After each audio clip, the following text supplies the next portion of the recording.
13 de septiembre de 2006. Seúl, Corea del Sur. Jean-Louis Courjault regresa del trabajo alrededor de las 7 de la tarde. Ingeniero, de 42 años, vive con su familia en el prestigioso barrio de Gangnam. Su esposa Veronique aún no ha regresado. Ella enseña francés en una escuela de idiomas y suele llegar a las 8. Sus hijos, de 8 y 6 años, pasan la noche hoy con sus familiares. Jean-Louis decide preparar la cena, quizás pasta o un bistec. Abre el congelador. Es grande, de 2 compartimentos. En la parte superior hay productos habituales: pollo, ternera, verduras en bolsas. Abajo, en una esquina, nota una bolsa de plástico blanca, fuertemente envuelta con cinta adhesiva transparente. Jean-Louis no recuerda haberla visto antes. La saca, pesa unos 2 kilos. La forma es extraña, no parece comida. La coloca sobre la encimera. Siente un leve olor desagradable. Rompe la cinta, desenvuelve el borde del plástico. Dentro hay una pequeña mano humana, dedos diminutos, la piel rosada, congelada. Se aparta de la mesa, mira de nuevo. Hay una figura de unos 40 centímetros, la piel pálida, casi azulada, los ojos cerrados. Jean-Louis se queda en silencio un minuto, quizás 2. Luego toma el teléfono. Le tiemblan las manos. Marca el 112. Policía de Seúl, diga: he encontrado algo en el congelador. Una persona, muy pequeña, congelada. La operadora anota la dirección. Un equipo sale de inmediato. 18 minutos después, tocan a la puerta. 3 policías, 2 uniformados, un detective de paisano. Pasan a la cocina. El detective se pone guantes y examina el contenido de la bolsa. Su rostro es inexpresivo. Toma varias fotografías. ¿Cuándo lo descubrió? Hace media hora. Abrí el congelador. Vi la bolsa. No la había notado antes. ¿Quién vive en el apartamento? Yo, mi esposa Veronique, mis 2 hijos. ¿Dónde están ahora? Mi esposa regresará pronto. Los niños están con amigos y con la abuela. Uno de los patrulleros llama a los forenses y al médico legista. El segundo revisa el resto del congelador. Inspeccionen todos los compartimentos, dice el detective. El patrullero abre el compartimento inferior. Saca las bolsas una por una. Carne, pescado, productos precocinados. Luego, otro paquete blanco con cinta adhesiva, exactamente igual. El detective lo desenvuelve. Dentro hay lo mismo, otra pequeña figura congelada del mismo tamaño. Jean-Louis mira desde un lado. 2 hallazgos en su congelador. ¿Cómo es posible? ¿Quién los puso allí? Señor Courjault, ¿sabe de dónde viene esto? No, no tengo ni idea. ¿Cuándo abrió el congelador por última vez? Hace unos 3 días. Raramente tocamos el compartimento inferior. Allí mi esposa guarda las provisiones.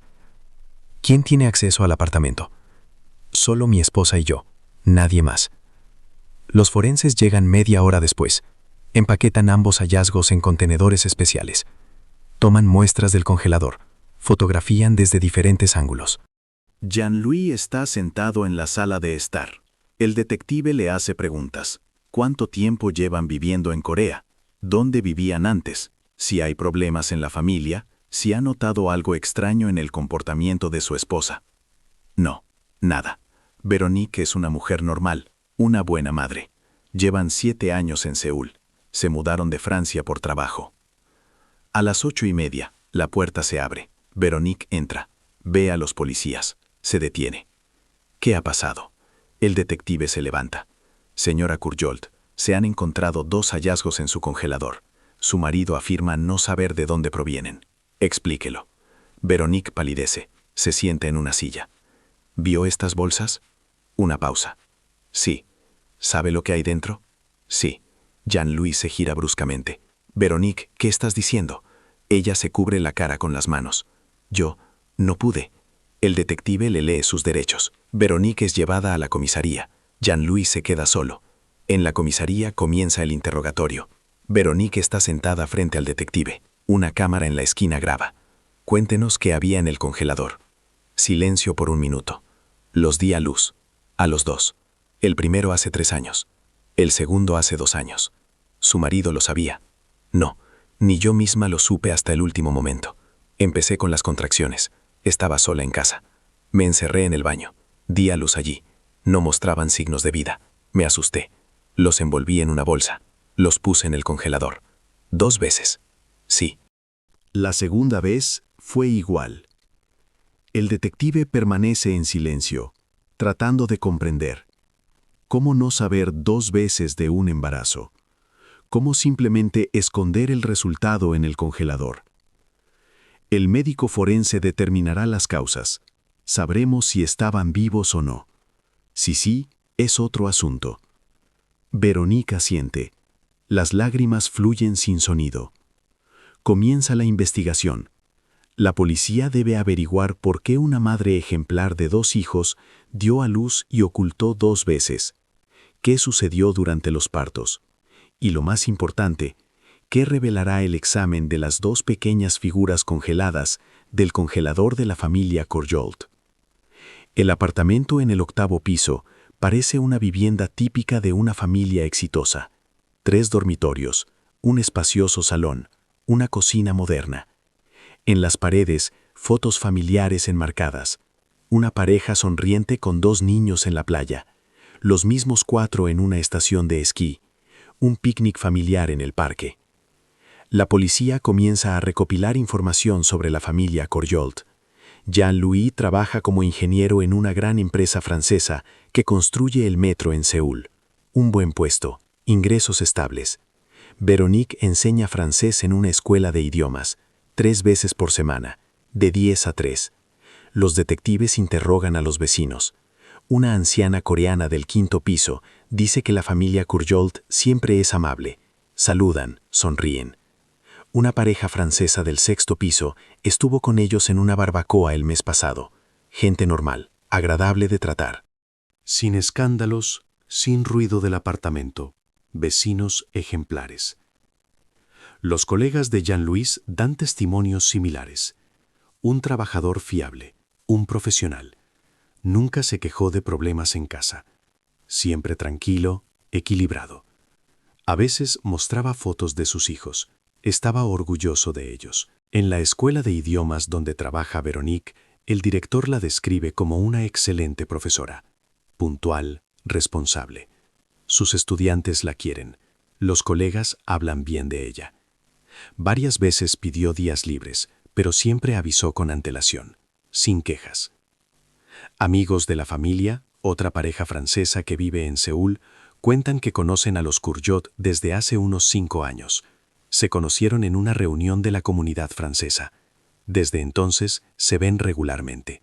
Cenas, paseos con los niños, viajes juntos. Una familia ideal, según ellos. Veronique es una madre cariñosa, siempre atenta a los niños. Jean-Louis es un buen padre. Pasa mucho tiempo con sus hijos. Los detectives revisan los historiales médicos. Veronique fue seguida por un ginecólogo 2 veces, durante su primer y segundo embarazo. Ambos transcurrieron sin complicaciones. Partos en el hospital, ambos normales. Después del nacimiento de su segundo hijo en 2000, no volvió a acudir al médico. No hay registros de depresión, ni visitas a psicólogos, ni recetas de antidepresivos o sedantes. La policía revisa las finanzas. Las cuentas están en orden, sin grandes gastos, sin deudas. Clase media estable. La hipoteca se paga regularmente. Pequeños ahorros, todo limpio. Los detectives estudian el horario de la familia de los últimos meses. En julio, los Courjault viajaron a Francia durante 3 semanas, a visitar a los padres de Veronique en Borgoña. Regresaron a mediados de agosto. A finales de agosto, Jean-Louis voló de nuevo a Francia durante una semana, un viaje de negocios a París. Veronique se quedó en Seúl con sus hijos. Ahora se entiende por qué Jean-Louis descubrió los hallazgos en el congelador. Veronique siempre estaba en casa, siempre controlaba la cocina. Ella sabía lo que había allí. Evitaba el compartimento inferior del congelador, sacando productos solo de la parte superior. Jean-Louis rara vez cocinaba él mismo, normalmente lo hacía su esposa. Pero ese día ella se retrasó en el trabajo. Él decidió empezar la cena, abrió el congelador y encontró lo que había estado escondido durante años. Mientras Veronique está bajo custodia, los forenses realizan los análisis. Los resultados llegarán en unos días. Pero ya es evidente una cosa. En esta familia aparentemente próspera, algo salió terriblemente mal. Detrás de la fachada de normalidad se escondía un secreto que ni siquiera el marido conocía. 14 de septiembre, mañana. Los criminalistas regresan al apartamento de los Courgeot para una inspección detallada. Veronique está bajo custodia. Jean-Louis se ha mudado con sus hijos a casa de unos amigos. Los especialistas trabajan metódicamente. El baño es el primer lugar que revisan con especial esmero. Fue allí, según Veronique, donde todo ocurrió. 2 veces. Rocían luminol. Esta sustancia brilla bajo luz ultravioleta al entrar en contacto con la sangre. Incluso si la superficie ha sido limpiada, incluso si han pasado años, el luminol mostrará rastros. El baño está absolutamente limpio, ni un solo resplandor. Los azulejos, las juntas entre los azulejos, el desagüe de la bañera, el suelo, todo está revisado. Nada. O Veronique limpió todo con precisión quirúrgica, o mintió sobre el lugar de los hechos. Los criminalistas examinan los dormitorios. Ropa de cama, colchones, alfombras. De nuevo luminol.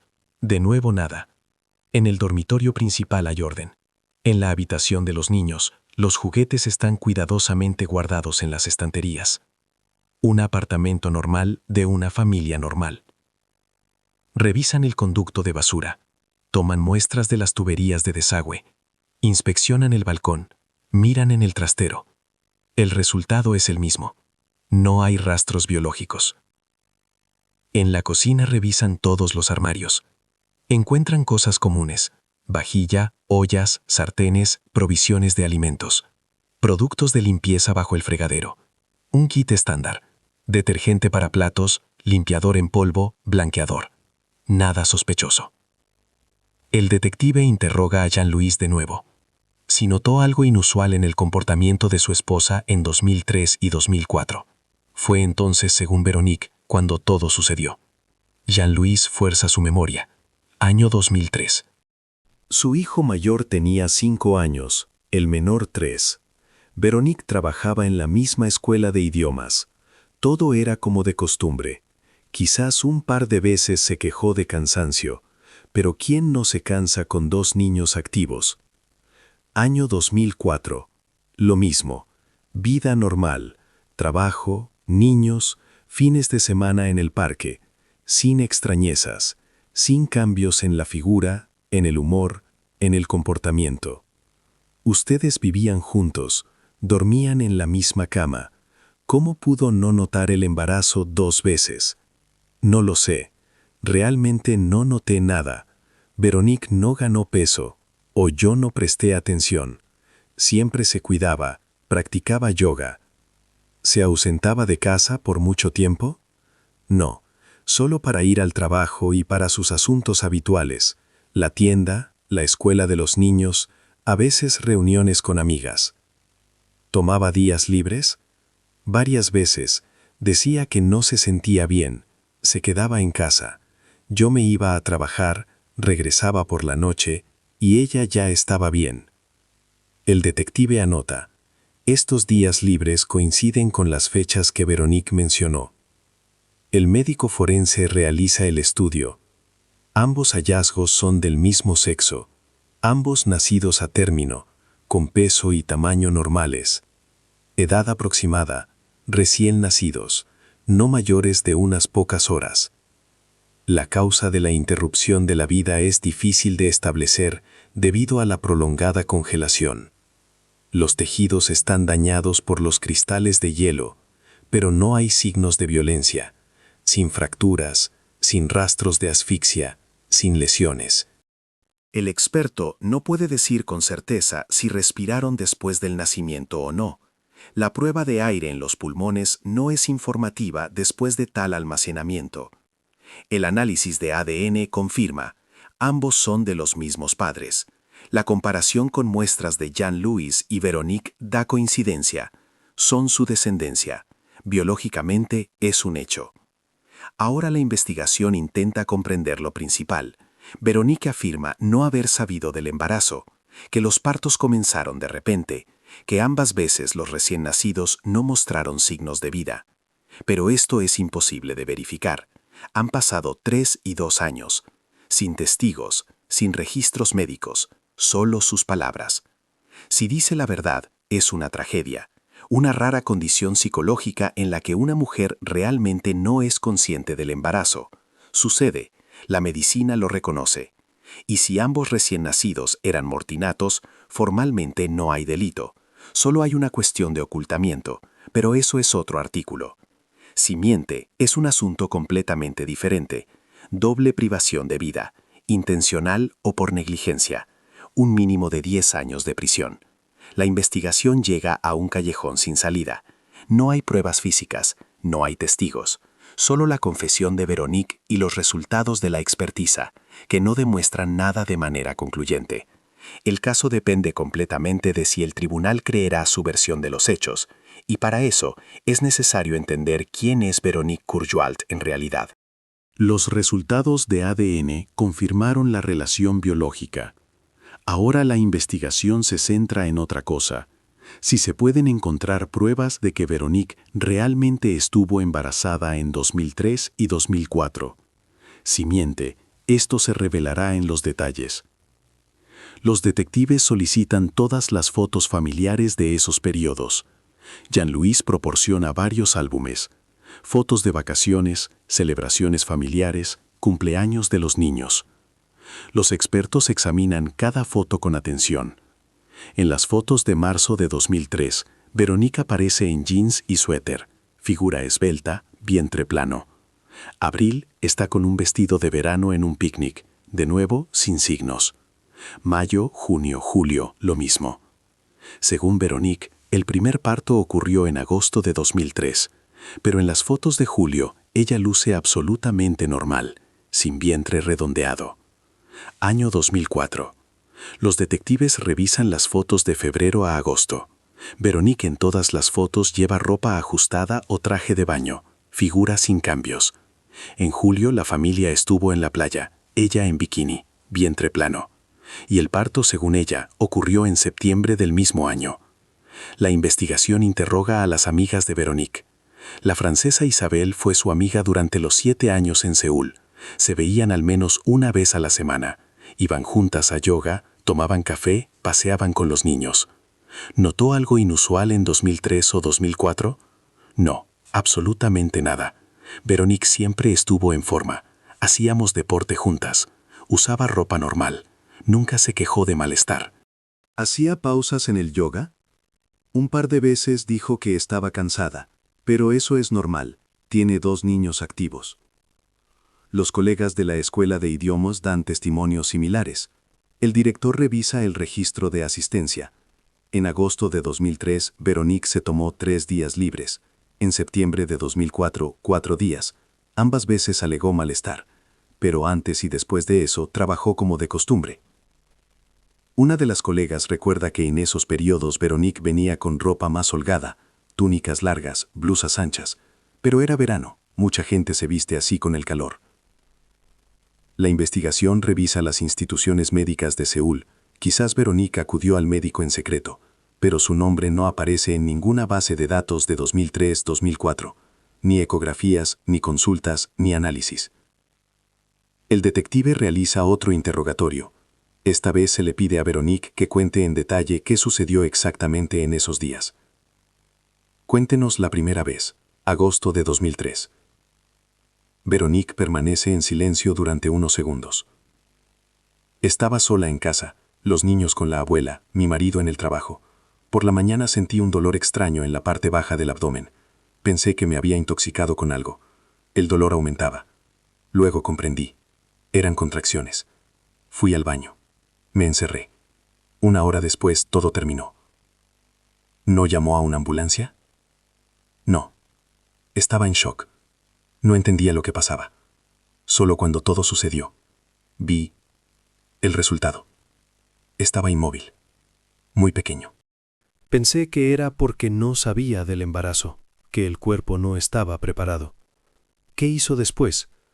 Limpié todo, me lavé, Lo envolví en polietileno, lo metí en una bolsa, la cerré con cinta adhesiva, la escondí en el congelador, debajo de los alimentos. No sabía qué hacer. Temía contárselo a mi marido. Temía que me acusaran. ¿Y la segunda vez? ¿Septiembre de 2004? Lo mismo. De nuevo no sabía que estaba embarazada. De nuevo las contracciones comenzaron de repente. De nuevo estaba sola en casa. Todo se repitió exactamente igual. Hice lo mismo. Lo escondí en el congelador. Pensé que nadie se enteraría nunca. El detective hace una pausa. ¿Cómo pudo no saber 2 veces de un embarazo? Ya había dado a luz antes. ¿Sabe cómo es? No lo sé. No tuve signos. El vientre no creció. La menstruación seguía. No gané peso. De verdad, no me daba cuenta de que estaba embarazada. La investigación consulta a un psiquiatra. Existe un fenómeno, la negación del embarazo. La mujer bloquea psicológicamente la conciencia de su estado. El cerebro se niega a reconocer el hecho. El vientre permanece plano. La menstruación continúa. El peso no cambia.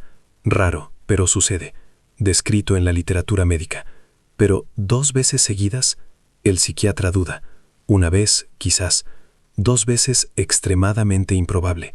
Pero no se puede descartar. La versión de Veronique no se puede confirmar ni refutar.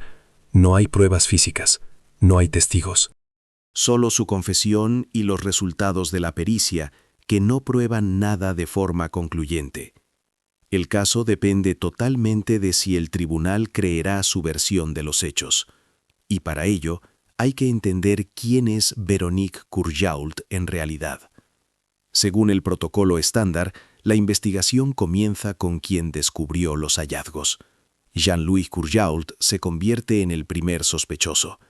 El 15 de septiembre es detenido para un interrogatorio prolongado. La lógica de los investigadores es simple. El hombre vive en el apartamento, duerme con su esposa en la misma cama, la ve todos los días. No notar un embarazo 2 veces es absurdo. Por lo tanto, él lo sabía. Por lo tanto, es cómplice, posiblemente incluso el principal culpable. El detective Kim comienza el interrogatorio con dureza. Señor Courjault, su esposa afirma haber estado embarazada 2 veces sin su conocimiento. Realmente no notó nada. Entiendo cómo suena, pero yo realmente no lo sabía. Usted dormía con ella en la misma cama. ¿Cómo no se pueden notar los cambios en el cuerpo? Veronique siempre se cuidaba. Hacía deporte. No noté nada inusual. ¿No subió de peso? No, o yo no presté atención. Su comportamiento no cambió. Quizás un par de veces se quejó de cansancio, pero tenemos 2 niños, es normal estar cansado. El detective Kim hojea los informes de declaraciones. Agosto de 2003. ¿Dónde estaba usted esos días? En el trabajo. Veronique se tomó varios días libres. Dijo que no se sentía bien. ¿No insistió en que acudiera al médico? Ella decía que era solo cansancio. En un par de días todo pasó. Septiembre de 2004. ¿Lo mismo? Sí. Ella de nuevo se tomó días libres. Yo en el trabajo desde la mañana hasta la noche. Regresaba y ella ya estaba bien. ¿No revisó el congelador en esos periodos? No. Rara vez saco algo de allí. Veronique se encarga de la cocina. El detective cambia de táctica. Señor Courjault, seamos honestos. Usted sabía que su esposa estaba embarazada. No quería más descendencia. Le ayudó a deshacerse del problema. No, eso es una mentira absoluta. Entonces explique, ¿cómo un hombre adulto que vive con una mujer durante 7 años pasa por alto un embarazo 2 veces? No lo sé, yo mismo no entiendo cómo es posible. Jean-Louis comienza a ponerse nervioso. Le tiemblan las manos, la voz se le quiebra. Entiende lo absurdas que suenan sus palabras. La investigación verifica su coartada. Los colegas confirman. En agosto de 2003 y septiembre de 2004, Jean-Louis trabajó en la oficina. Llegaba a las 9 de la mañana, se iba a las 6 de la tarde, sin ausencias, sin llamadas sospechosas. Revisan los registros telefónicos.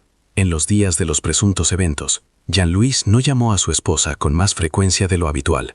No pidió permiso para salir del trabajo. Se comportó de manera absolutamente estándar.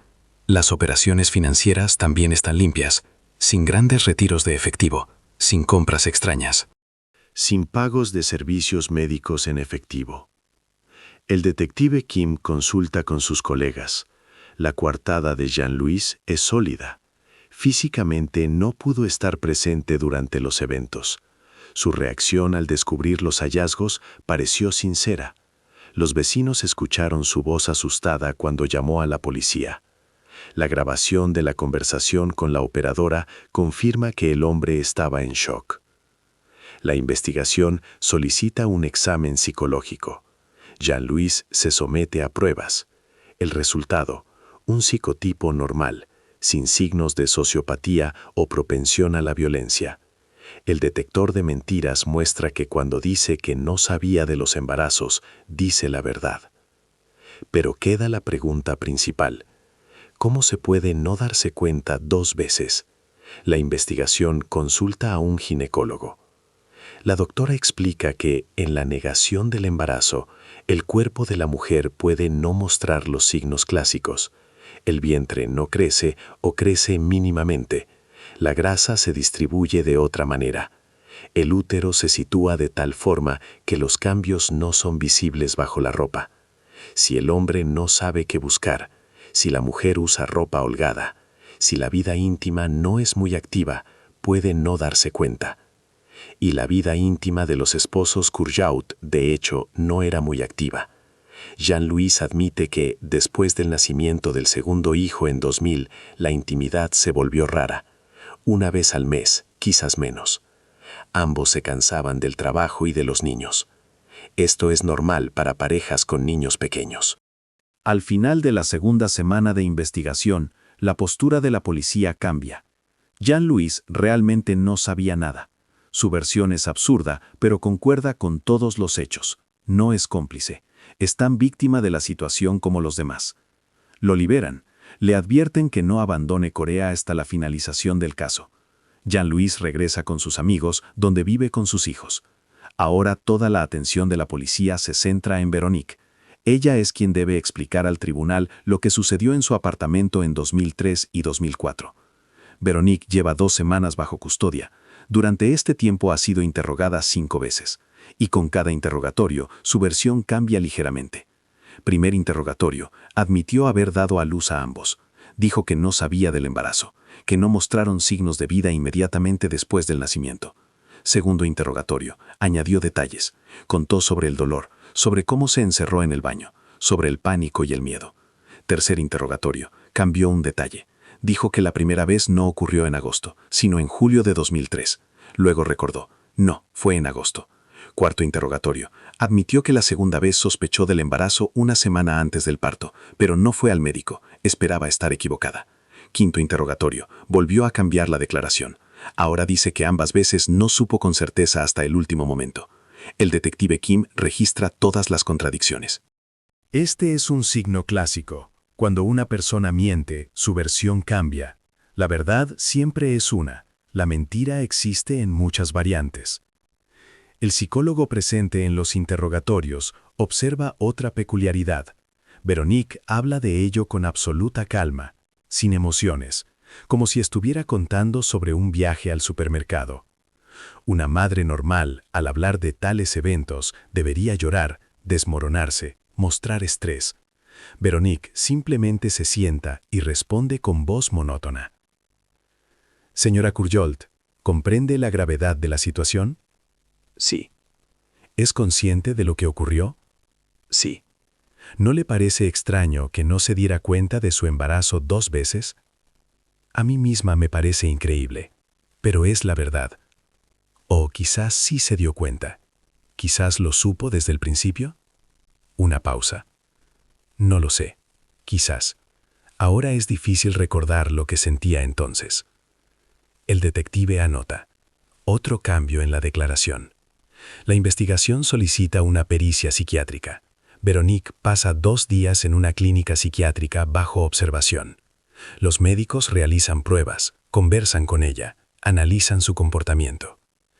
El dictamen llega 1 semana después. Véronique está mentalmente sana. No hay signos de esquizofrenia, no hay psicosis, no hay trastorno disociativo. Su coeficiente intelectual es superior al promedio. La memoria está en su rango normal. Es plenamente consciente de la realidad, pero hay una característica: distanciamiento emocional. Incapacidad para expresar sentimientos sobre lo sucedido. Los psiquiatras lo describen como un mecanismo de defensa psíquica. El cerebro bloquea las emociones para que la persona pueda funcionar. El detective Kim prueba otro enfoque. Invita a Jean-Louis a un careo con su esposa. Se sientan uno frente al otro. Una mesa los separa. Jean-Louis mira a Véronique. Ella baja la mirada. Véronique, ¿por qué no me lo dijiste? Silencio. Soy tu marido. Llevamos 7 años juntos. ¿Por qué lo ocultaste? Ella levanta la cabeza. Tenía miedo. ¿De qué tenías miedo? No lo sé. De todo. De que me juzgaras, de que la policía me arrestara, de que se llevaran a nuestros hijos. A nuestros hijos. Y esos 2 también son nuestros. Véronique permanece en silencio. Jean-Louis continúa. ¿Cómo pudiste vivir con eso? Dormir a mi lado, sonreír, cocinar, y ellos estaban en el congelador. No pensé en eso. Bloqueé los recuerdos. Bloqueaste. Cada vez que abrías el congelador los veías. Solo abría el compartimento superior. Nunca miraba abajo. El detective observa las reacciones. Jean-Louis sinceramente no entiende. Véronique dice la verdad o actúa muy bien. El careo dura 1 hora. Nada nuevo. Jean-Louis se va deprimido. Véronique permanece tranquila. La investigación verifica la última hipótesis. Quizás Véronique tiene una enfermedad psicológica, pero los médicos no la detectaron. Consultan con un profesor de psiquiatría de la Universidad de Seúl. El profesor estudia los materiales del caso. Lee los protocolos de interrogatorio. Observa las grabaciones de las cámaras. Su conclusión es inesperada.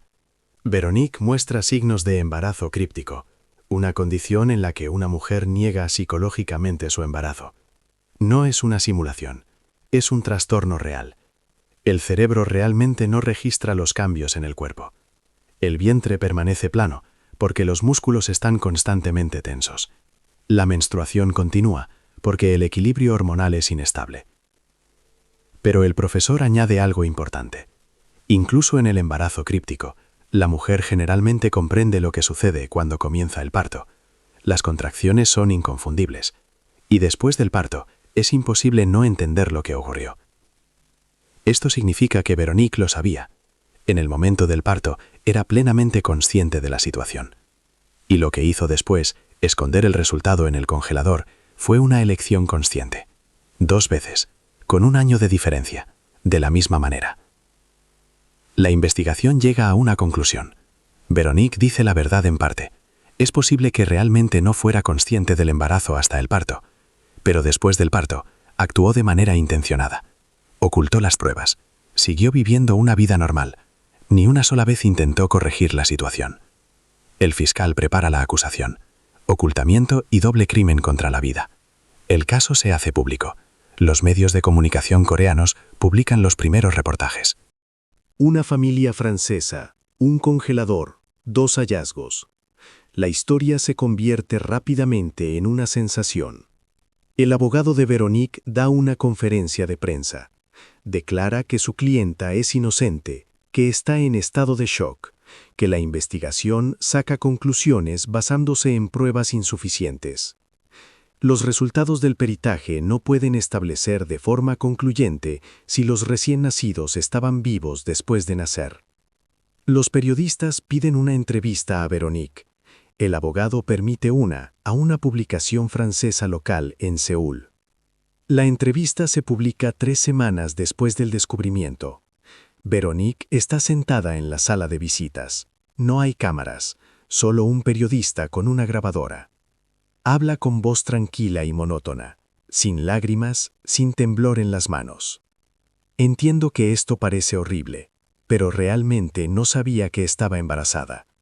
Ambas veces fue una sorpresa total para mí. ¿Cómo es posible no darse cuenta de un embarazo 2 veces? No puedo explicarlo. No tuve síntomas. El vientre no creció. Seguía haciendo deporte. La menstruación me vino como de costumbre. Pero, después del parto, ¿se dio cuenta de lo que había pasado? Sí, estaba en pánico. No sabía qué hacer. Tenía miedo de llamar a la ambulancia. Tenía miedo de contárselo a mi marido. ¿Por qué los puso en el congelador? No tenía otra salida. No podía pensar racionalmente. Simplemente hice lo primero que se me ocurrió. ¿2 veces? Pausa. Sí, sé cómo suena. Pero es la verdad. La entrevista se publica. La reacción del público es mixta. Algunos creen a Veronique. Dicen que esas cosas realmente suceden. El embarazo críptico es real. Otros la llaman un monstruo. ¿Cómo se puede vivir durante años sabiendo que hay restos en tu congelador? La comunidad francesa en Seúl se divide. La mitad de los conocidos de la familia Courjault defienden a Veronique. Isabel, su amiga, da una entrevista. Conozco a Veronique desde hace 7 años. Es una madre maravillosa, cariñosa, atenta. Nunca haría daño conscientemente. Si dice que no lo sabía, le creo. La otra mitad le da la espalda. La vecina del 5º piso habla a un canal de televisión coreano. Ahora que lo recuerdo, sí, a veces ganaba peso. En el verano de 2003 usaba blusas anchas, pero pensé que solo era por el calor. Y en 2004 también hubo periodos en que parecía más rellena. Pero ¿quién iba a pensar? El psicólogo que comenta el caso para la prensa señala la principal extrañeza. Veronique no se comporta ni como culpable ni como inocente. Por lo general, las personas o admitan su culpa y se arrepienten, o niegan con vehemencia y exigen justicia. Veronique simplemente está tranquila, como si hablara de la vida de otra persona. Amigos de la familia, la misma pareja francesa, recuerdan detalles. En el verano de 2003, en una barbacoa, Veronique rechazó el vino. Dijo que estaba tomando antibióticos. Nadie le dio importancia. En 2004, en un viaje conjunto a la playa, no nadó. Dijo que se había resfriado. También pareció normal. Ahora estas pequeñas cosas encajan en un cuadro. Ella evitaba situaciones en las que su figura sería notoria. No bebía alcohol, usaba ropa holgada. Quizás después de todo, lo sabía. O lo sentía subconscientemente, pero no se lo admitía a sí misma. La prensa coreana ahonda más. Encuentran viejos conocidos de Veronique en Francia. Compañeros de clase, colegas de trabajo antes de la mudanza. Todos la describen como introvertida, reservada. Nunca compartía problemas. Siempre guardaba sus emociones para sí misma. Una amiga de la escuela cuenta. En su juventud, Veronique era muy responsable, casi perfeccionista. Temía cometer un error. Temía decepcionar a sus padres. Quizás este rasgo de carácter jugó un papel. Cuando ocurrió un embarazo no planificado, simplemente no pudo aceptarlo como un hecho. Su cerebro desconectó la conciencia del problema. La investigación analiza todas las entrevistas. La imagen sigue siendo contradictoria. Por un lado, Veronique realmente podría no haber sido consciente del embarazo. La medicina confirma tal posibilidad. Por otro lado, su comportamiento después del parto fue absolutamente racional. Ocultó las pruebas, siguió viviendo una vida normal. Ni una sola vez en 3 años se desmoronó, ni confesó, ni pidió ayuda. El fiscal insiste en una pericia psiquiátrica completa, no ambulatoria, sino hospitalaria. Mínimo 1 mes bajo observación. Es necesario comprender si una persona puede no ser consciente del embarazo y al mismo tiempo ocultar conscientemente sus consecuencias. El tribunal accede a la solicitud. Veronique es trasladada del centro de detención a la clínica psiquiátrica del Hospital de Seúl. Clínica psiquiátrica del Hospital de Seúl. Veronique es internada en una habitación individual bajo vigilancia las 24 horas. Los primeros 3 días se realizan pruebas psicológicas estándar, conversaciones con los médicos, análisis de comportamiento. Al 4º día se ordena un examen médico completo, no solo psiquiátrico, sino físico. El fiscal insistió en ello. Es necesario obtener datos objetivos sobre el estado del organismo de Veronique. La ginecóloga, la doctora Park, realiza el examen. En la sala están presentes una enfermera y un representante de la fiscalía. Todo se registra en el protocolo. El examen dura 40 minutos. La doctora Park toma notas detalladas, toma muestras de tejidos, fotografía algunas áreas para la documentación médica. El informe está listo al día siguiente. La doctora Park entrega el documento al fiscal. Este lo lee con atención, luego lo vuelve a leer. El informe indica que Veronique presenta signos característicos de una mujer que ha dado a luz al menos 2 veces después del año 2000, distensiones de ciertos tejidos, cambios que no desaparecen con el tiempo, cicatrices características de partos naturales. Además, la doctora Park encuentra antiguas huellas que corresponden a partos sin asistencia médica, microroturas que sanaron por sí solas, sin suturas, precisamente las que aparecen cuando una mujer da a luz sola, sin partera. El fiscal llama a Veronique a declarar. Coloca el informe médico delante de ella. Señora Courjault, usted afirmó no saber de su embarazo, pero su cuerpo dice lo contrario. Presenta signos físicos de al menos 4 partos, 2 que conocemos, sus hijos, nacidos en el hospital en 1998 y 2000, y otros 2, sin asistencia médica. Veronique mira el documento. Permanece en silencio. Esto significa que usted dio a luz en casa, sola, 2 veces, exactamente como lo describió. La medicina confirma su versión de esta parte de la historia. Ella levanta la cabeza. ¿Entonces me creen? Parcialmente. Creemos que los partos ocurrieron en casa sin ayuda, pero la pregunta sigue siendo, ¿qué sucedió después? Si los recién nacidos estaban vivos. Veronique vuelve a guardar silencio. El fiscal continúa. Explica que el médico forense no puede establecer la causa exacta de la interrupción de la vida debido a la congelación prolongada, pero hay indicios indirectos. En ambos se encontraron restos de tejido pulmonar. Esto podría indicar que respiraron, o podría ser el resultado de procesos naturales en el útero en las últimas semanas. La investigación está en un callejón sin salida. Las pruebas físicas confirman la versión de Veronique sobre los partos en casa. Pero no pueden probar lo que sucedió después, si los recién nacidos vivieron unos minutos o dejaron de existir de inmediato. Si estaban vivos, es un doble crimen, mínimo 10 años de prisión. Si nacieron muertos, solo ocultamiento, máximo 2 años de libertad condicional. Los psiquiatras continúan la observación. 2 semanas después, el informe completo está listo.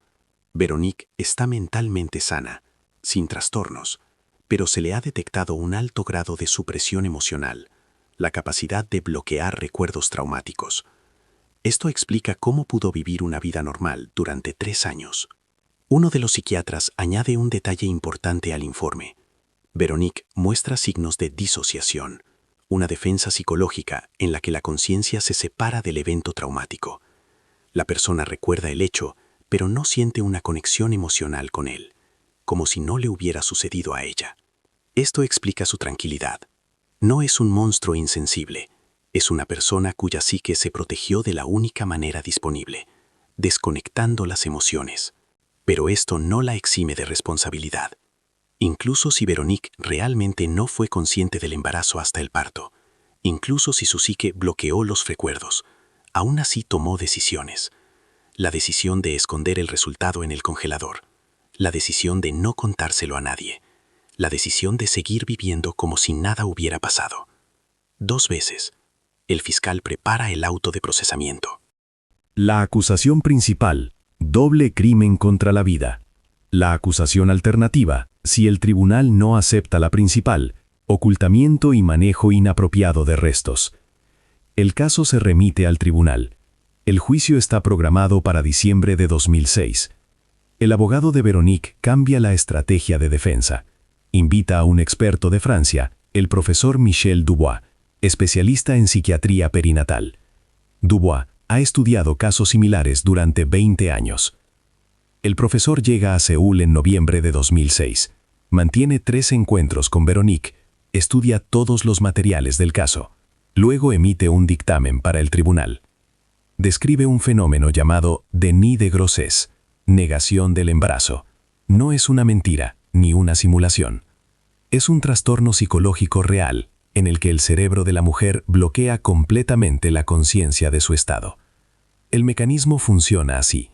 La psique humana no quiere aceptar un hecho determinado, quizás por miedo, quizás por presión social, quizás por un trauma. El cerebro comienza a ignorar todas las señales. Las hormonas funcionan de manera diferente, el cuerpo se adapta, el vientre no crece, los músculos están constantemente tensos, el útero se ubica de forma atípica, la menstruación continúa, los sangrados provienen de otras fuentes, el peso no cambia, la grasa se distribuye de otra manera. El profesor Dubois presenta estadísticas. En Francia, cada año se registran aproximadamente 3.000 casos de negación del embarazo. De ellos, unos 300 son una negación completa hasta el momento del parto. La mujer se entera de que está embarazada solo cuando comienzan las contracciones. Esto no es una rareza, es simplemente un fenómeno poco conocido. La mayoría de los casos no llegan a la crónica criminal porque terminan normalmente.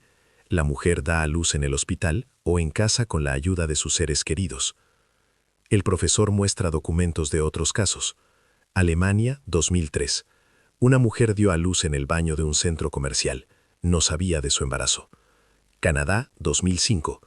Una maestra dio a luz durante una clase. Tampoco lo sabía. España, 2004. Una estudiante dio a luz en una residencia. Se enteró del embarazo 10 minutos antes del parto. Todos estos casos han sido probados por investigaciones médicas. No es una invención. El cerebro humano es capaz de cosas asombrosas cuando protege la psique de información que no puede aceptar. El profesor explica por qué Jean-Louis no notó nada. En la negación del embarazo, el cuerpo de la mujer realmente no muestra los signos clásicos. Si el marido no sabe qué buscar, si la vida sexual no es muy activa, si la esposa usa ropa holgada, él puede no darse cuenta. Esto no es culpa del marido, es una característica del trastorno. Dubois realiza pruebas con Véronique. Los resultados corresponden al cuadro clínico. Presenta un alto nivel de ansiedad que oculta cuidadosamente. Miedo a no cumplir las expectativas, perfeccionismo. Incapacidad para aceptar eventos no planificados. En su biografía hay factores de riesgo. Una educación católica estricta. Una familia conservadora. La idea de que una mujer correcta planifica todo con antelación. Ya tenía 2 hijos, el tercero y el cuarto, no planificados. Para la psique de Véronique, esto era inaceptable. El cerebro simplemente desconectó la conciencia del problema. Pero el profesor añade algo de importancia crítica. La negación del embarazo explica por qué ella no lo supo antes del parto, pero no explica lo que sucedió después. Después del parto, la mujer siempre comprende la situación. Las contracciones, el dolor, la aparición de un recién nacido, es imposible no ser consciente de ello. Entonces, en el momento del parto, Véronique sabía exactamente lo que estaba sucediendo. Y lo que hizo después, envolverlo en una bolsa, ponerlo en el congelador, fue una decisión consciente. El trastorno no se extiende a ese momento. El fiscal utiliza esto en sus argumentos. Bien, supongamos que no sabía del embarazo. La medicina lo confirma. Pero después del parto, actuó racionalmente. Eliminó todas las huellas, escondió las pruebas, siguió viviendo como de costumbre.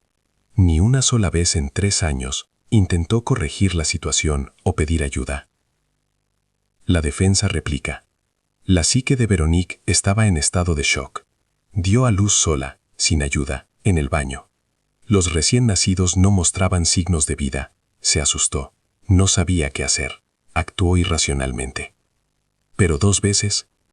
El fiscal insiste. La primera vez se puede atribuir al shock, pero la segunda vez, 1 año después, ella ya sabía que podía dar a luz sin ser consciente del embarazo. Debería haber estado preparada. Debería haber acudido a un médico ante la menor sospecha. En cambio, la historia se repitió exactamente igual. El profesor Dubois explica que, en la negación del embarazo, la persona no aprende de la experiencia. La psique bloquea incluso los recuerdos del primer caso. Véronique podría haber olvidado subconscientemente que ya había sucedido. El cerebro la protegía del trauma, borrando la memoria.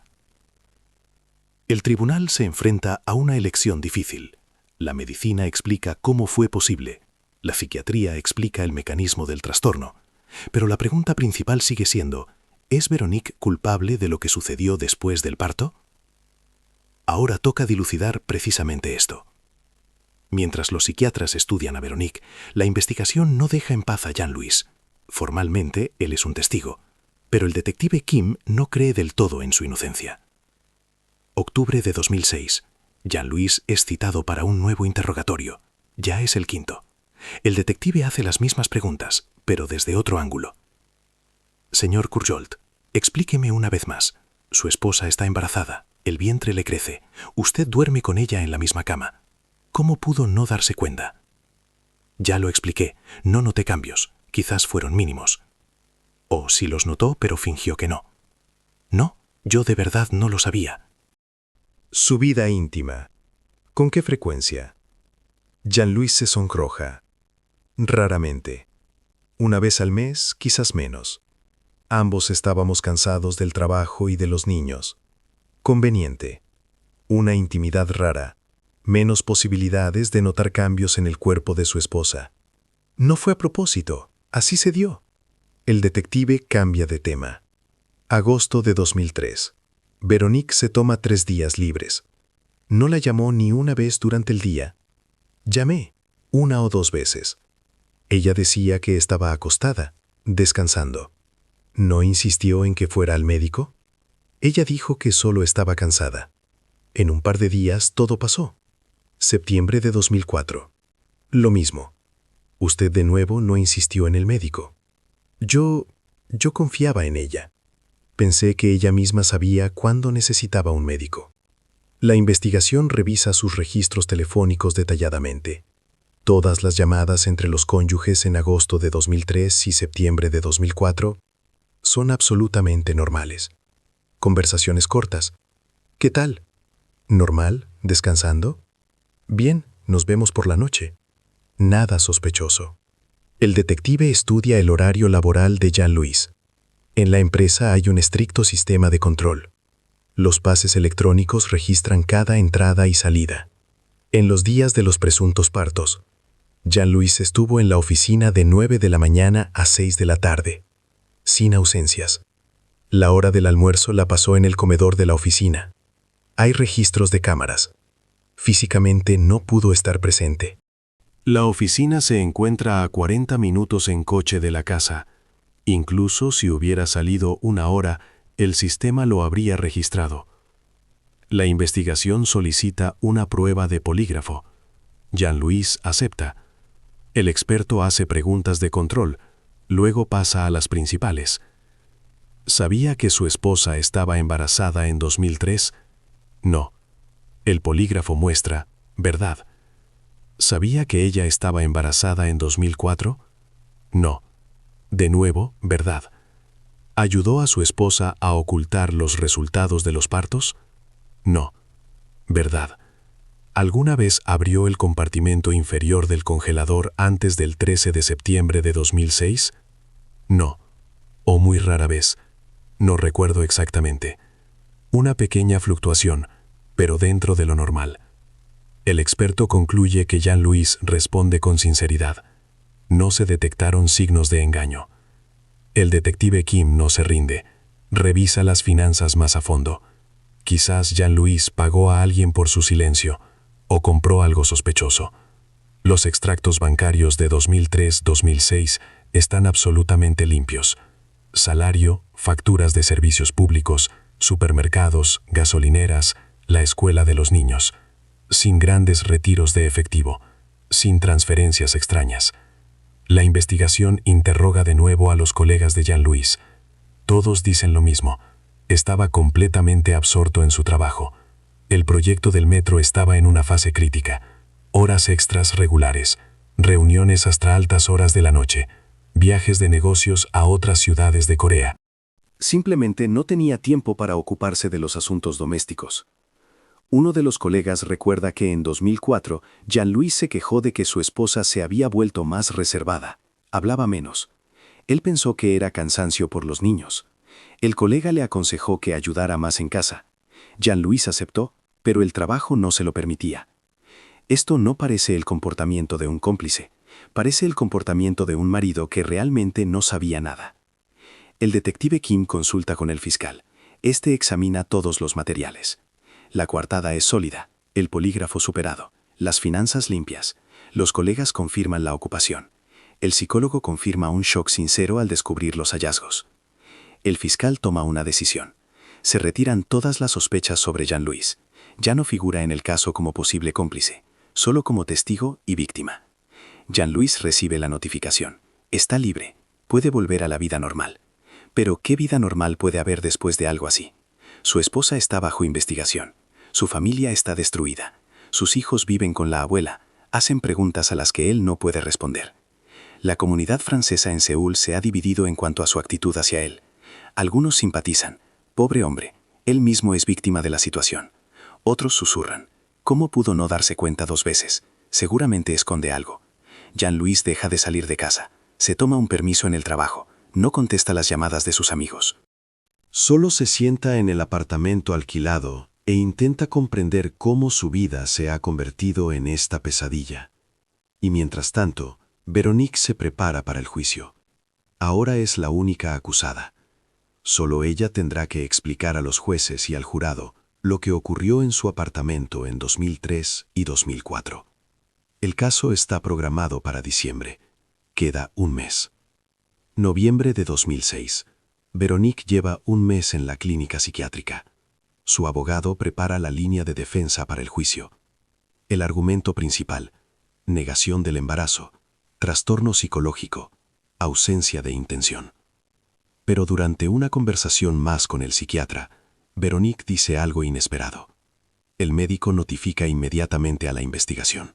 Se programa un interrogatorio de emergencia. El detective Kim llega a la clínica. Enciende la grabadora. Véronique está sentada enfrente, con las manos cruzadas sobre las rodillas. Señora Courjault, ¿quiere añadir algo a su declaración? Una pausa. 10 segundos de silencio. No fueron 2 veces. El detective se detiene en seco. ¿A qué se refiere? La primera vez no ocurrió en Corea. Fue en Francia, en 1996. Explíquelo con más detalle. Véronique comienza a contar. Su voz es monótona, sin emociones, como si leyera un informe. Año 1996. Ella y Jean-Louis llevan 2 años casados. Viven en un suburbio de Lyon. Jean-Louis trabaja como ingeniero. Véronique es profesora de francés en una escuela. Planean tener su primer hijo, pero por ahora lo posponen. Quieren ahorrar dinero. En verano, Véronique se siente mal. Náuseas por la mañana. Cansancio. Piensa que es estrés del trabajo. No le da importancia.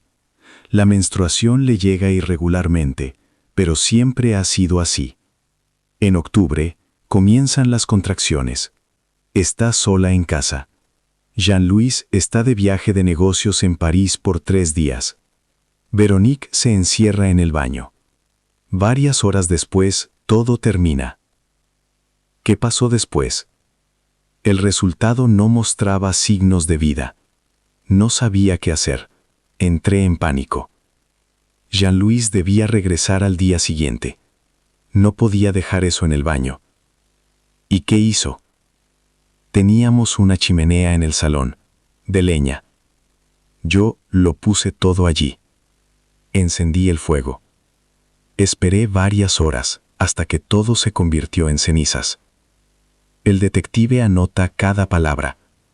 Esto lo cambia todo. No 2 casos, sino 3.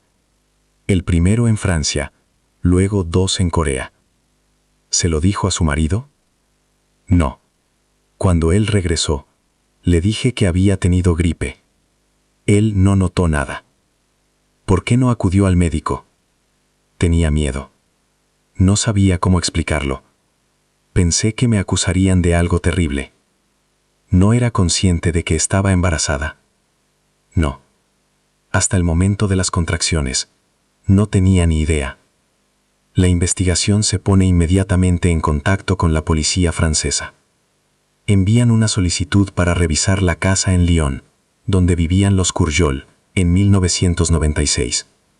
Pero han pasado 10 años. La casa ha sido vendida a otra familia. La chimenea se usó cientos de veces, Es imposible encontrar rastros. El detective continúa el interrogatorio. Después del primer caso, ¿no acudió a un psicólogo? ¿No intentó entender lo que sucedió? Bloqueé los recuerdos. Traté de no pensar en ello. 6 meses después planeamos el primero. Me quedé embarazada. Todo fue normal. Di a luz en el hospital. Luego al segundo hijo en 2000. También normal. Y luego en 2003 y 2004 la historia se repitió. Sí, no lo relacioné con la primera vez. No lo recordaba bien. La psique lo bloqueó. El psiquiatra presente en el interrogatorio toma notas. Esto corresponde al cuadro clínico de disociación. El cerebro borra recuerdos traumáticos para que la persona pueda funcionar, pero el patrón se repite una y otra vez.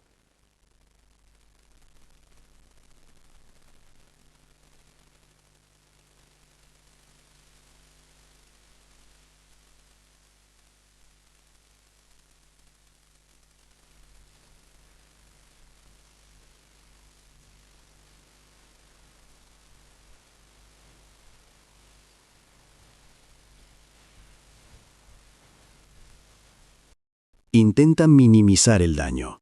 Insiste en que los 3 casos fueron el resultado de un mismo trastorno, la negación del embarazo.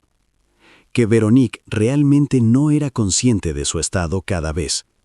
Que después del parto actuó en estado de shock y disociación. Pero el fiscal lo ve de otra manera. Después de la primera vez en 1996, Veronique debería haber comprendido que algo le pasaba. Debería haber acudido a un médico. Debería haber tomado medidas para que no se repitiera. En cambio, simplemente lo olvidó y permitió que la historia se repitiera 2 veces más. Esto parece o una irresponsabilidad extrema o una ignorancia consciente del problema. En cualquier caso, es culpa. La policía francesa revisa los registros médicos de Veronique de 1996. No hay consultas médicas en octubre o noviembre. No hay quejas de salud. Ella siguió trabajando en la escuela como de costumbre. Los colegas no recuerdan nada extraño. Un año escolar normal. La investigación interroga a los padres de Veronique. Viven en Borgoña, un pequeño pueblo. Una pareja mayor, católicos conservadores. El padre jubilado, la madre ama de casa. Están conmocionados por la noticia. No creen que su hija pudiera hacer algo así. Siempre fue obediente, responsable, correcta.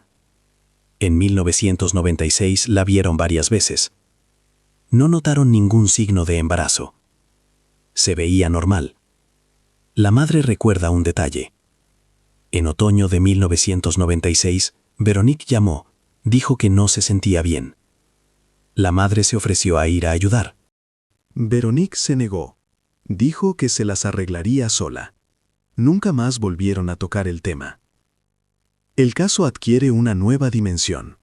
3 casos en 10 años en 2 países. La investigación comprende que no se trata de un delito aislado, cometido en un arrebato. Se enfrentan a un ocultamiento sistemático, repetido 3 veces con el mismo patrón. El juicio comenzará en 3 semanas. Ahora Veronique tendrá que explicar no 2 casos, sino 3. Diciembre de 2006. Una semana antes del juicio, el detective Kim realiza el interrogatorio final.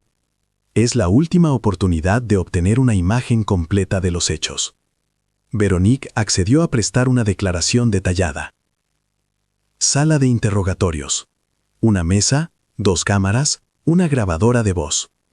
El detective abre una carpeta con los materiales del caso. Señora Courgeot, vayamos por partes. Hablemos del primer caso. Octubre de 1996, Lyon. Veronique se sienta erguida. Manos sobre la mesa. Voz tranquila. Los dolores de parto comenzaron por la mañana. Jean-Louis estaba de viaje de negocios. Fui al baño. Aproximadamente 3 horas después, todo terminó. ¿Qué vio? Era pequeño, unos 40 centímetros. No se movía. No hacía ruidos. El detective nota que ella dice eso, pequeño. No usa otras palabras. ¿Comprobó el pulso? No, no sabía cómo. Solo miraba. No respiraba. ¿Qué hizo después? Lo envolví en una toalla. Lo llevé a la sala de estar. Lo puse en la chimenea. Encendí el fuego. Esperé varias horas. Sabía lo que estaba haciendo. Sabía que tenía que deshacerme de eso. Jean-Louis debía regresar al día siguiente. No podía dejar eso. ¿Por qué no llamó a la policía o a una ambulancia? Tenía miedo. Pensé que me culparían. Que dirían que era una mala madre. Que debería haber sabido sobre el embarazo. El detective toma notas. Pasa al siguiente caso. Agosto de 2003. Seúl. Cuénteme. Lo mismo. Los dolores de parto comenzaron. Estaba sola en casa. Me encerré en el baño. Terminó en un par de horas. ¿Y el resultado? De nuevo, pequeño. No se movía. No respiraba. Lo envolví en plástico. Lo sellé con cinta adhesiva. Lo puse en el congelador. Debajo de la comida. ¿Por qué en el congelador y no en la chimenea? No teníamos chimenea en el apartamento.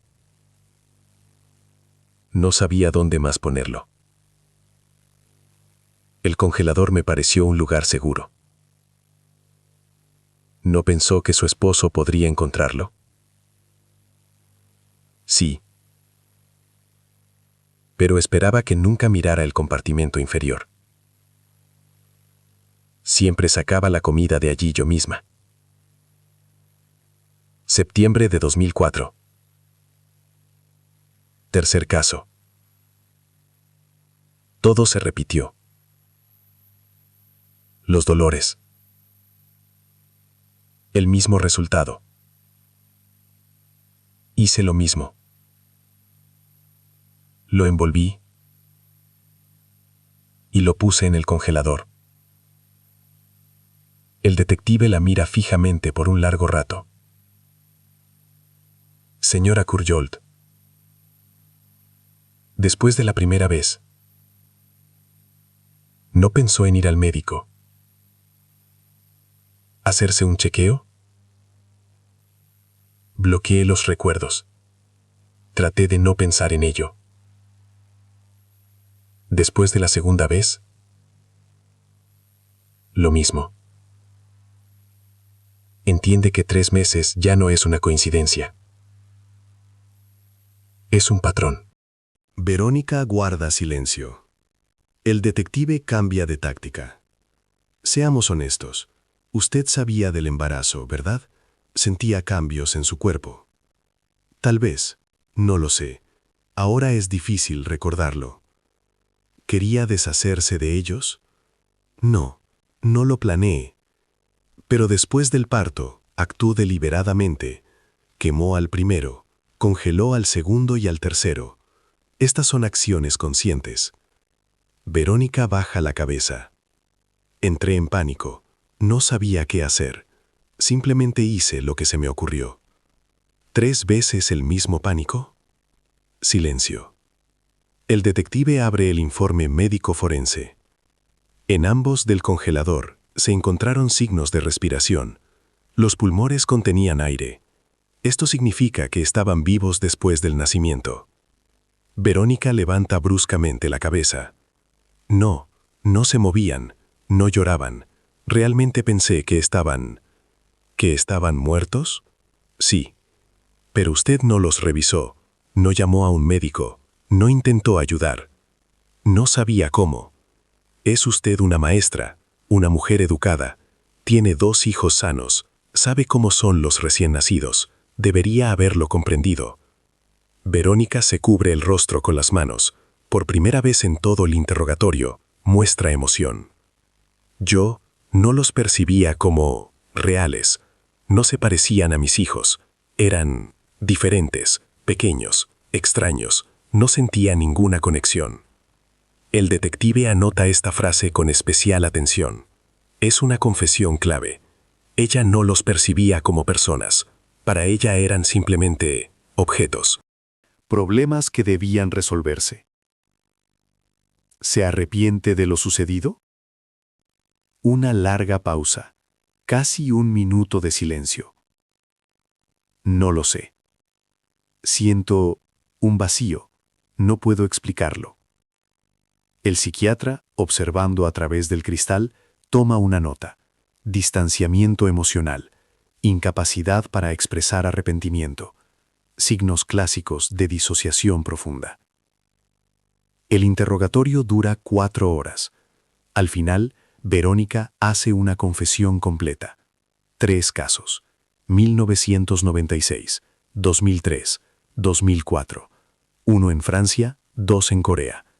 Los 3 terminaron de la misma manera, con el ocultamiento. El detective entrega el acta al fiscal. Este es el principal documento de la acusación.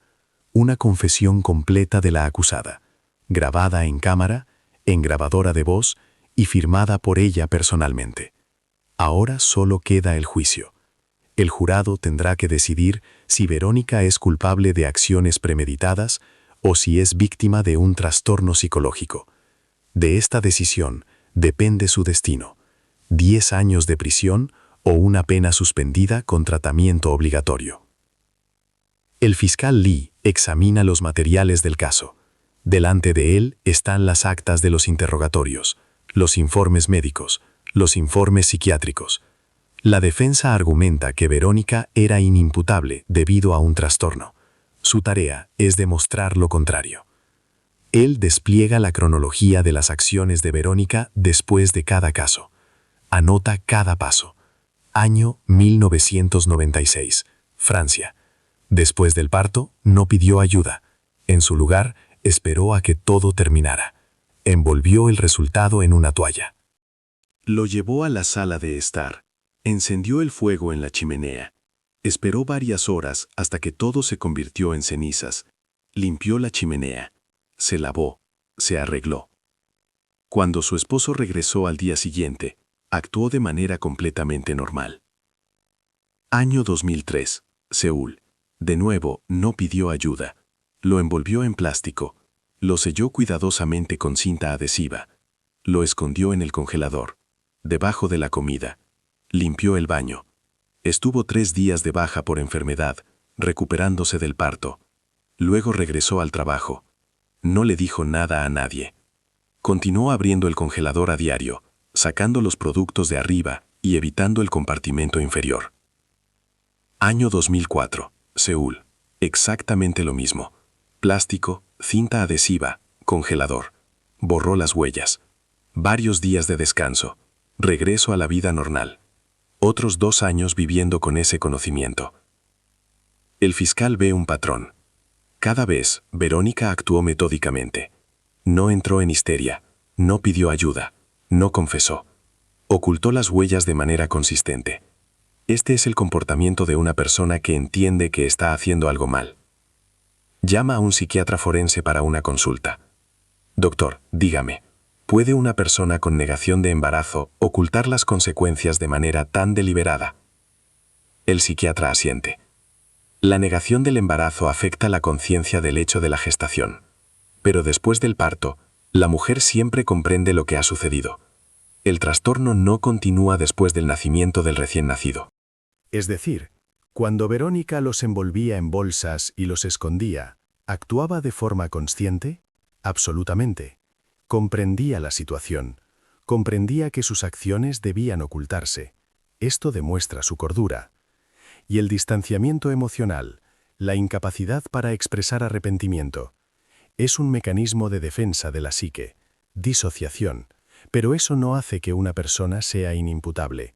Ella sabía la diferencia entre lo correcto y lo incorrecto. Simplemente bloqueó las emociones para poder afrontarlo. El fiscal toma notas.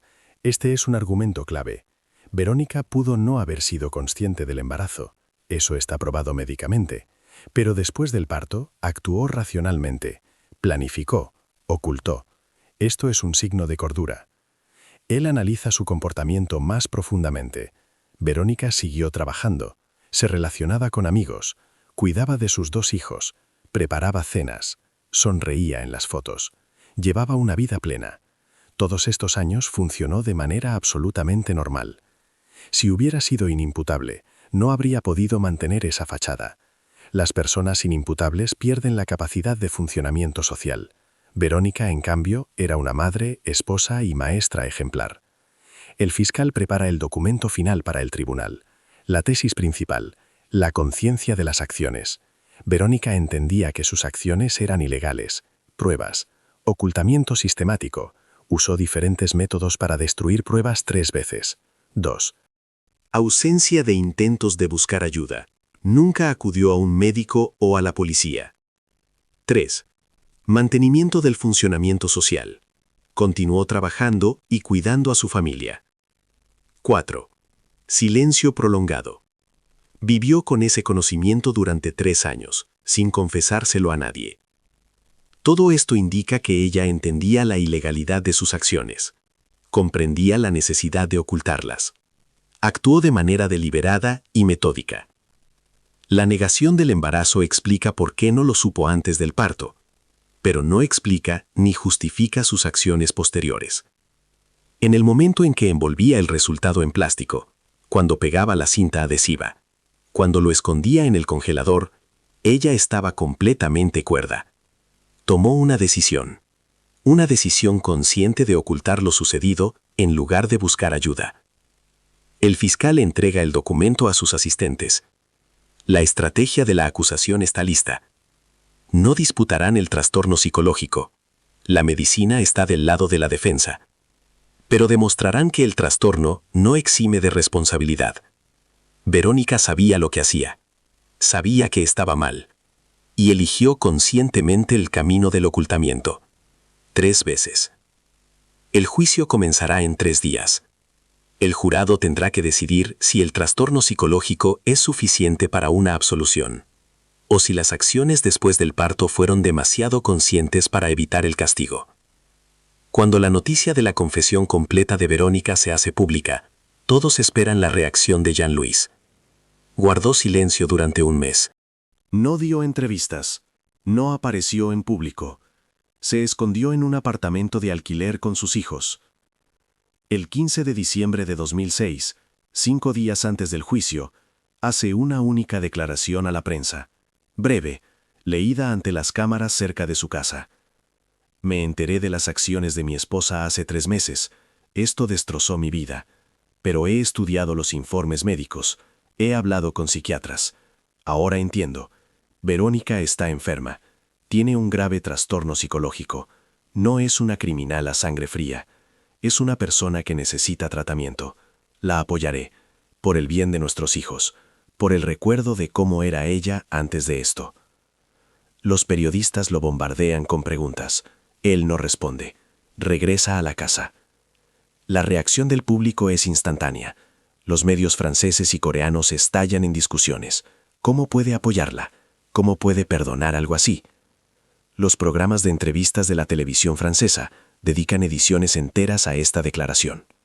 Los psicólogos explican que es una reacción normal de un cónyuge ante un trauma, negación, intento de encontrar una explicación racional.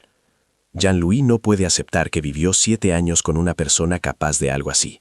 Es más fácil creer en una enfermedad. Las organizaciones feministas defienden a Verónica. Dicen que es el resultado de la presión social sobre las mujeres, la expectativa de ser una madre, esposa y profesional perfecta al mismo tiempo. La psique no soporta. Se produce un colapso. Los grupos conservadores exigen la pena máxima. Dicen que ninguna enfermedad justifica 3 casos en 10 años. Después de la primera vez, ella debería haber buscado ayuda. En cambio, permitió que la historia se repitiera 2 veces. El caso llega a las portadas de los periódicos de todo el mundo. El congelador de la muerte en Seúl. Maestra francesa confiesa 3 casos. El fenómeno de la negación del embarazo, enfermedad o justificación. La comunidad francesa en Seúl se divide definitivamente. La mitad deja de comunicarse con Jean-Louis. Lo consideran cómplice, o al menos increíblemente ingenuo. La otra mitad siente compasión. Pobre hombre, él mismo es una víctima. Isabel, una amiga de Verónica, da una entrevista a una revista francesa. Llora ante la cámara. No puedo creerlo. La conocí durante 7 años. Éramos amigas íntimas. Parecía absolutamente normal, cariñosa, amable. ¿Cómo no pude darme cuenta? ¿Cómo nadie se dio cuenta? Los padres de Verónica se niegan a hacer comentarios. Su abogado emite un breve comunicado. La familia está pasando por un periodo extremadamente difícil y pide que se respete su derecho a la privacidad. Los hijos de Verónica, de 8 y 6 años, aún no conocen los detalles. Jean-Louis les dijo que mamá está enferma, en el hospital, que pronto se recuperará y regresará. Un psicólogo infantil trabaja con ellos, preparándolos para las posibles consecuencias. Cuando crezcan tendrán que saber la verdad, pero no ahora. El abogado de Verónica utiliza el apoyo público de su marido en su beneficio. Declara a la prensa: si la persona más cercana, que vivió con ella 7 años, cree en su enfermedad, ¿por qué la sociedad no puede creerlo? Jean-Louis la vio por dentro, la conoció mejor que nadie. Y él dice, es un trastorno, no una mala intención. El fiscal replica en su declaración: la postura emocional del marido es comprensible, pero no tiene relevancia legal. El tribunal evaluará los hechos, no los sentimientos. Los hechos hablan de acciones conscientes después del parto, ocultamiento sistemático, ausencia de intentos de buscar ayuda. El 19 de diciembre, un día antes del juicio, Verónica es trasladada de la clínica psiquiátrica al edificio del tribunal.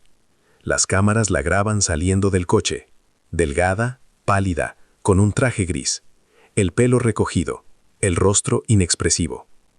Mira fijamente hacia adelante, sin reaccionar a los gritos de los periodistas. En la sala del tribunal se reunirá un jurado de 12 personas, 6 hombres, 6 mujeres.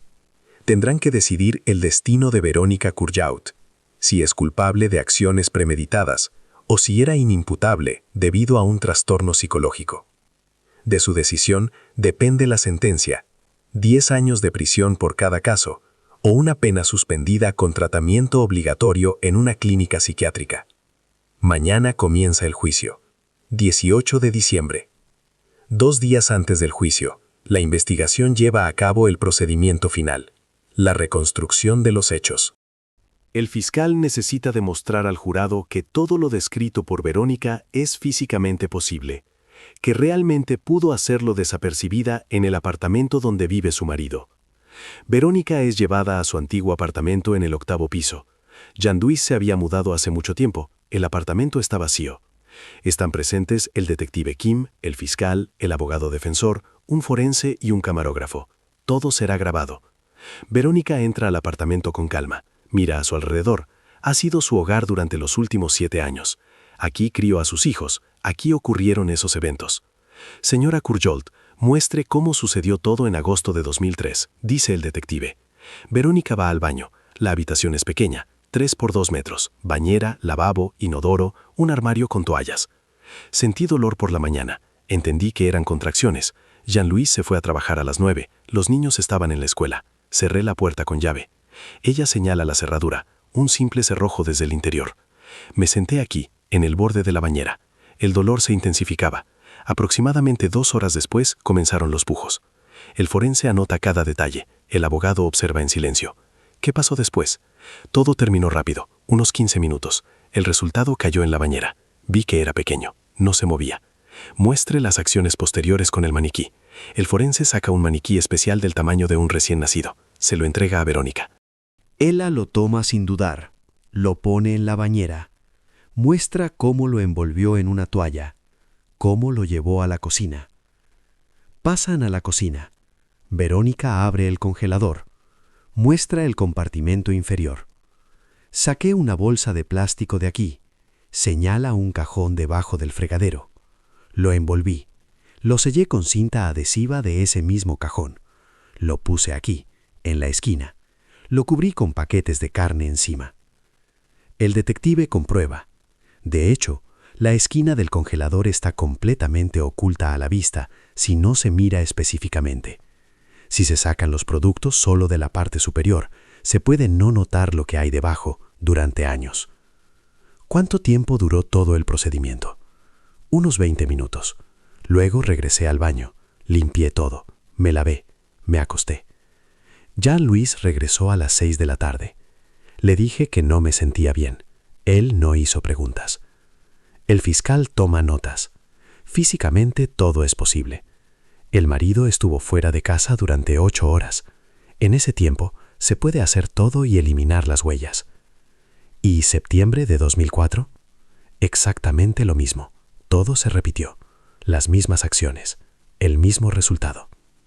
Verónica dice esto con absoluta calma, como si estuviera describiendo una receta para preparar la cena, sin emociones, sin temblor en la voz. El abogado intenta suavizar la impresión. Señora Courjault, ¿qué sintió en esos momentos? Nada, un vacío. Simplemente hice lo que me pareció necesario. ¿Entendía que estaba haciendo algo mal?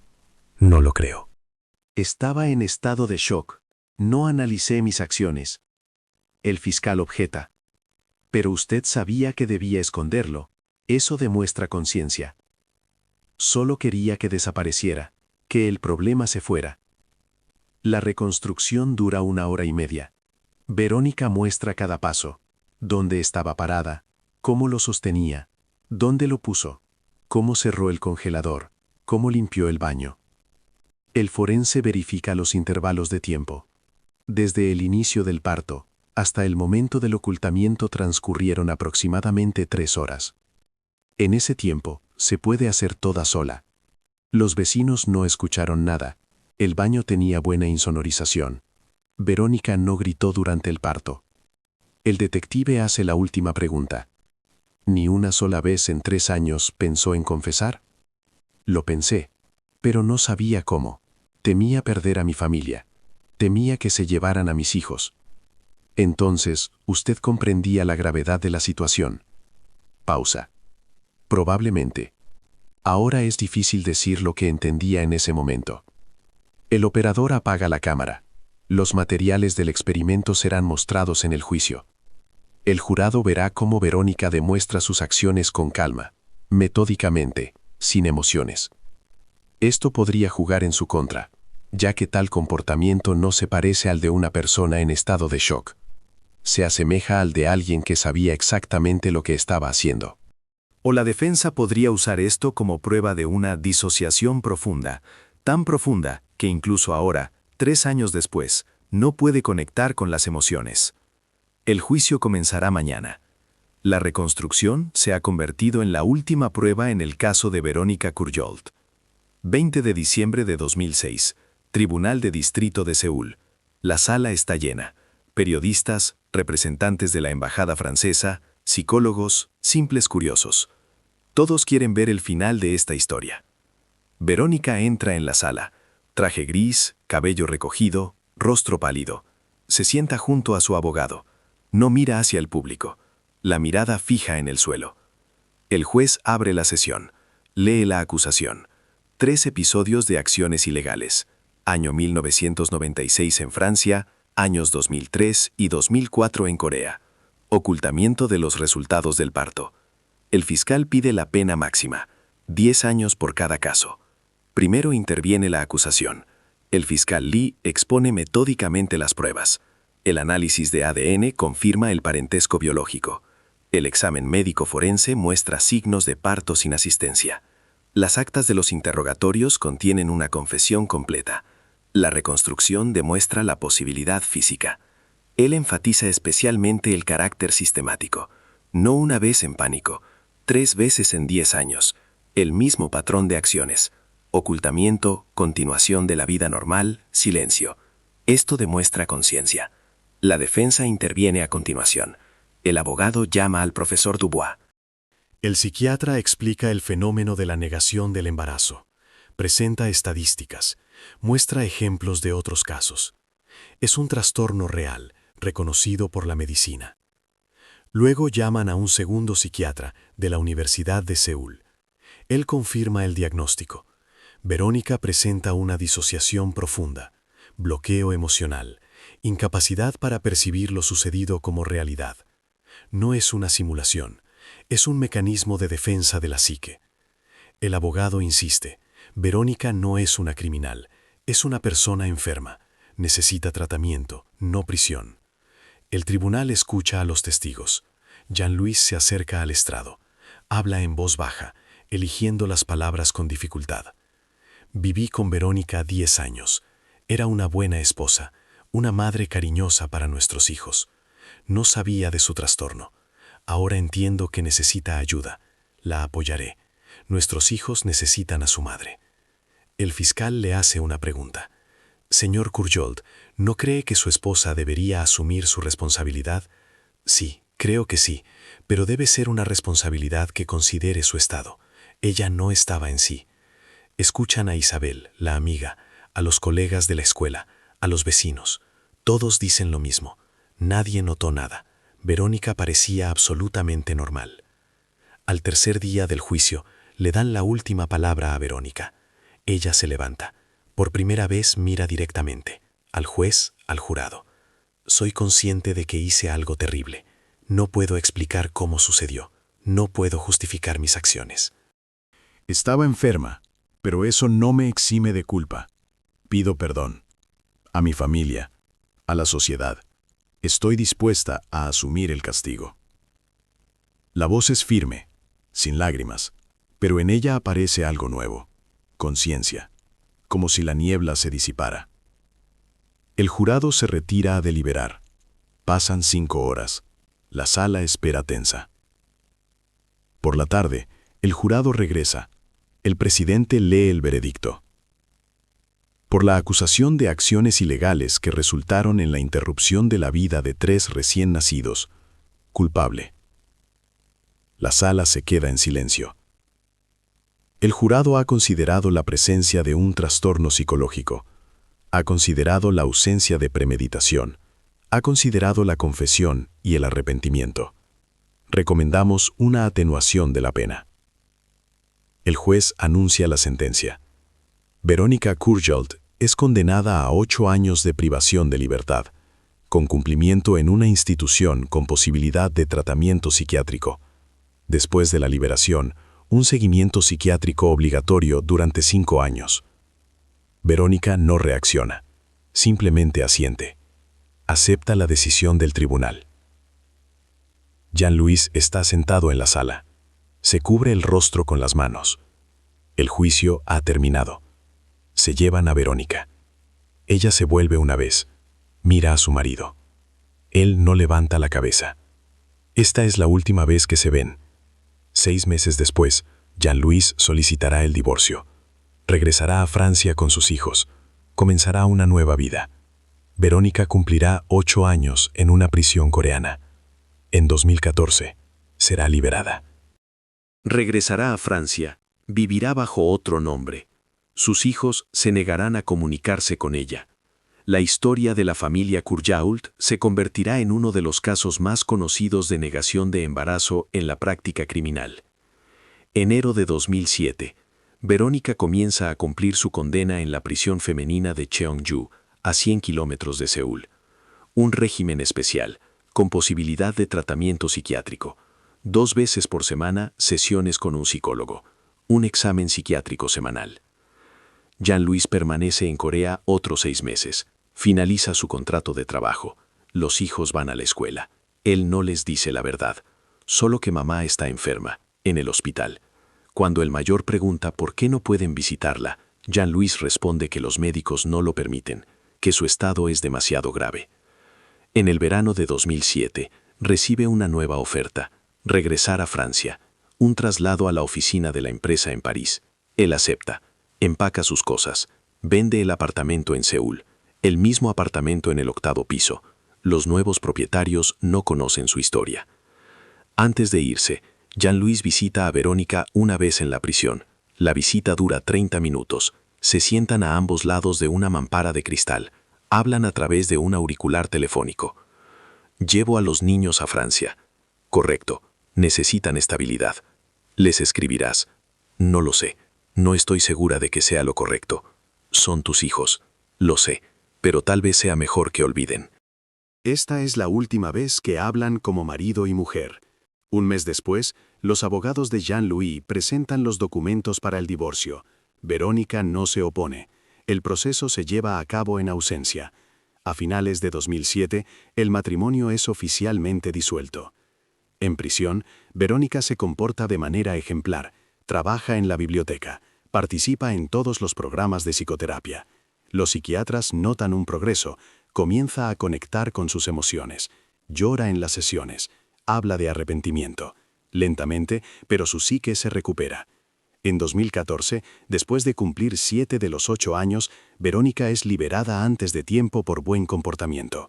Tiene 48 años. Las autoridades coreanas la deportan a Francia. Una condición obligatoria es que ya no puede entrar en Corea. Regresa a Borgoña, con sus padres, vive bajo su apellido de soltera. Cambia su apariencia, corte de pelo corto, gafas. Encuentra trabajo en una pequeña biblioteca. Nadie conoce su pasado. Sus hijos se niegan a comunicarse con ella. El mayor tiene 16 años, el menor 14. Jean-Louis les contó la verdad cuando fueron lo suficientemente mayores. Su reacción fue la esperada. Shock, negación, ira. No quieren ver a su madre. No responden a sus cartas. Para ellos, ella dejó de existir. Jean-Louis se casa de nuevo en 2016. Su nueva esposa es una colega de trabajo, francesa. Los hijos la aceptan bien. La familia vive en un suburbio de París. Una vida normal. El pasado no se discute. El caso Kurjual entra en los libros de texto. Los criminólogos lo estudian como ejemplo de una investigación compleja. Los psiquiatras lo utilizan como un caso clásico de negación del embarazo. Los abogados debaten sobre los límites de la imputabilidad en trastornos mentales. En 2010, un canal documental francés filma un documental sobre este caso, sin la participación de la familia. Todas las entrevistas son con expertos y periodistas. La película provoca una nueva ola de debates. Las feministas hablan de la presión social sobre las mujeres. Los conservadores exigen un endurecimiento de las leyes. Los psicólogos abogan por una mayor atención a la salud mental. En 2018 ocurre un caso similar en Alemania. Una mujer oculta 3 embarazos, da a luz en casa y esconde los resultados. Los abogados utilizan el caso Kurjual como precedente. El tribunal emite una sentencia similar, 8 años con tratamiento. El fenómeno de la negación del embarazo se vuelve más conocido. Los médicos comienzan a prestar atención a los signos. Los psicólogos desarrollan programas de ayuda. Los legisladores discuten cambios en los códigos penales. La historia de la familia Kurjual muestra lo principal. Detrás de la fachada de normalidad puede esconderse cualquier cosa. Una familia ideal en las fotos, una carrera exitosa, padres amorosos y, sin embargo, un profundo trastorno psicológico del que ni siquiera la persona más cercana es consciente. Verónica Kurjolt vive ahora en algún lugar de Francia. Tiene 60 años. Continúa con sesiones regulares con un psiquiatra, una condición de su liberación. Trabaja. Se comunica con sus padres. Sola. Sin familia, sin hijos, sin pasado. Jean-Louis, según los últimos datos, sigue viviendo en París. Sus hijos han crecido. El mayor se hizo ingeniero, como su padre. El menor estudia para médico. Han construido sus vidas. El pasado quedó en aquel apartamento del 8º piso en Seúl, en el congelador que su padre abrió aquella tarde de septiembre de 2006.